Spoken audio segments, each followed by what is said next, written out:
আসসালামু আলাইকুম, স্বাগত জানাচ্ছি আন্তর্জাতিক সংবাদে। সংবাদের শুরুতে থাকছে সংবাদ শিরোনাম। ফিলিস্তিনে গণহত্যা এবং নৃশংসতার দায়ে ফুঁসে উঠেছে খোদ ইসরায়েলি বাহিনী। মেক্সিকোতে ইসরায়েলি রাষ্ট্রদূতকে হত্যার ষড়যন্ত্র করেছিল ইরান, অভিযোগ যুক্তরাষ্ট্রের। পাকিস্তানের পরমাণু কেন্দ্রে হামলার পরিকল্পনা করেছিল ভারত এবং ইসরায়েল।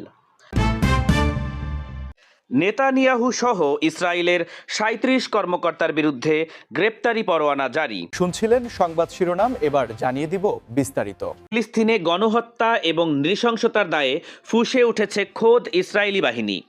ইসরায়েলি বাহিনীর শতাধিক সৈন্য এবং রিজার্ভ অফিসার নিজেদের সেনাবাহিনীর বিরুদ্ধে অভিযোগ তুলেছেন গাজা, পশ্চিম তীর এবং লেবাননে বেসামরিক ফিলিস্তিনিদের ওপর গণহত্যা এবং নৃশংসতার স্বীকারোক্তি দিয়েছেন তারা।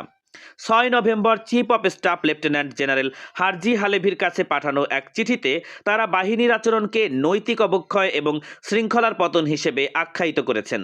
পিউরিটি অফ আর্মস নীতি অনুযায়ী বেসামরিকদের ক্ষতি না করার কথা থাকলেও তারা এর উল্টো আচরণ প্রত্যক্ষ করেছেন।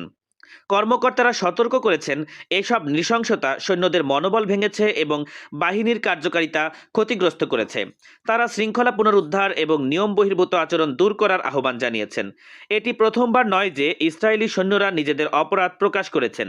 চলতি বছরের জুনে কয়েকজন সৈন্য জানিয়েছিলেন কমান্ডাররা ফিলিস্তিনিদের ওপর গুলি চালানোর নির্দেশ দিয়েছিলেন। মার্চে এক সৈন্য জানিয়েছিলেন তাকে ফিলিস্তিনি নাগরিকদের মানব ঢাল হিসেবে ব্যবহার করতে বলা হয়েছিল। এসব স্বীকারোক্তি প্রমাণ করে ইসরায়েলি বাহিনীর নৃশংসতা কোনো বিচ্ছিন্ন ঘটনা নয়, বরং দখল এবং নিপীড়নের কাঠামোগত প্রতিফলন। মেক্সিকোতে ইসরায়েলি রাষ্ট্রদূতকে হত্যার ষড়যন্ত্র করেছিল ইরান, অভিযোগ যুক্তরাষ্ট্রের। গত বছরের শেষের দিকে মেক্সিকোতে নিযুক্ত একজন ইসরায়েলি রাষ্ট্রদূতকে হত্যার ষড়যন্ত্র করেছিল ইরানের ইসলামিক রেভলিউশনারি গার্ড কর্পস। মার্কিন কর্মকর্তাদের বরাতে জানা যায়, এই প্রচেষ্টা দমন করা হয়েছে এবং বর্তমানে কোনো হুমকি নেই। তবে মেক্সিকো সরকার জানিয়েছে তাদের কাছে ইসরায়েলি রাষ্ট্রদূতের বিরুদ্ধে হামলার কোনো তথ্য নেই। ষড়যন্ত্রের লক্ষ্য ছিলেন রাষ্ট্রদূত আইনাত ক্রাঞ্জনেগার এবং এটি চলতি বছরের প্রথমার্ধ পর্যন্ত অব্যাহত ছিল।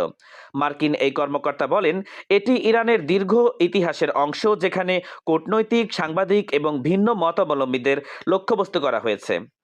ইসরায়েলের পররাষ্ট্র মন্ত্রণালয় মেক্সিকোর নিরাপত্তা সংস্থাকে ধন্যবাদ জানায় সন্ত্রাসী নেটওয়ার্ককে ব্যর্থ করে দেবার জন্য। অন্যদিকে মেক্সিকোতে ইরানি দূতাবাস অভিযোগটি সম্পূর্ণ মিথ্যে দাবি করেছে। তারা বলেছে তারা মেক্সিকোর আইন এবং স্বার্থকে সর্বোচ্চ অগ্রাধিকার দেয়। মার্কিন এবং মিত্ররা প্রায়শই অভিযোগ করে আসছে ইরান বিরোধীদের বিরুদ্ধে সহিংস হামলা চালাতে চায়, যা ইরানি কর্মকর্তারা রাজনৈতিক উদ্দেশ্য প্রণোদিত বলে প্রত্যাখ্যান করেছেন। পাকিস্তানের পরমাণু কেন্দ্রে হামলার পরিকল্পনা করেছিল ভারত এবং ইসরায়েল। মার্কিন গোয়েন্দা সংস্থা সিআইএ এর সাবেক কর্মকর্তা রিচার্ড বার্লো জানিয়েছেন, ৮০ দশকে পাকিস্তানের পারমাণবিক উচ্চাকাঙ্ক্ষা রোধ করতে ভারতের সঙ্গে ইসরায়েল কাহুতা ইউরেনিয়াম এনরিচমেন্ট প্লান্টে বিমান হামলার গোপন পরিকল্পনা করেছিল। বার্লোর মতে, ভারত সরকার অপারেশন অনুমোদন না দেয়ায় সমস্যার সমাধান সম্ভব হয়নি এবং এটি একটি লজ্জার বিষয় ছিল। বার্লো সরাসরি যুক্ত ছিলেন না, তবে গোয়েন্দা মহলে পরিকল্পনার তথ্য শুনেছিলেন। পরিকল্পনার লক্ষ্য ছিল পাকিস্তানকে পারমাণবিক অস্ত্র তৈরি এবং তা ইরানের কাছে ছড়ানো থেকে রোধ করা। তৎকালীন মার্কিন প্রশাসন প্রেসিডেন্ট রিগানের অধীনে হামলার তীব্র বিরোধিতা করেছিল। কাহুতা এনরিচমেন্ট ফ্যাসিলিটি পরবর্তীতে পাকিস্তানের পারমাণবিক কর্মসূচির কেন্দ্রবিন্দুতে পরিণত হয় এবং ইসলামাবাদ ১৯৯৮ সালে সফলভাবে পারমাণবিক পরীক্ষা সম্পন্ন করে। বার্লোর দাবি আন্তর্জাতিক কূটনৈতিক মহলে চাপা উত্তেজনার সৃষ্টি করেছে। নেতানিয়াহু সহ ইসরায়েলের ৩৭ কর্মকর্তার বিরুদ্ধে গ্রেপ্তারি পরোয়ানা জারি। তুরস্ক ইসরায়েলের প্রধানমন্ত্রী বেনিয়ামিন নেতানিয়াহু, প্রতিরক্ষামন্ত্রী ইসরায়েল কাটস এবং জাতীয় নিরাপত্তা মন্ত্রী ইতামার বেন গাভির সহ ৩৭ জন ইসরায়েলি কর্মকর্তার বিরুদ্ধে গ্রেপ্তারি পরোয়ানা জারি করেছে। ইস্তাম্বুলের প্রধান পাবলিক প্রসিকিউটরের কার্যালয় শুক্রবার এই নির্দেশ প্রদান করে। অভিযুক্তদের বিরুদ্ধে গাজা উপত্যকায় মানবতাবিরোধী অপরাধ এবং গণহত্যার অভিযোগ আনা হয়েছে।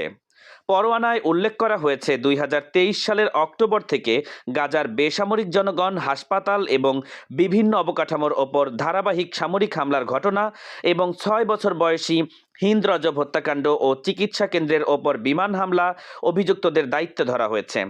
এছাড়াও গাজার অবরোধ ভাঙতে যাওয়া গ্লোবাল সমুদ ফ্লোটিলা মানবিক সাহায্য অভিযানের ওপর ইসরায়েলের হামলাও যুদ্ধাপরাধ হিসেবে অন্তর্ভুক্ত করা হয়েছে।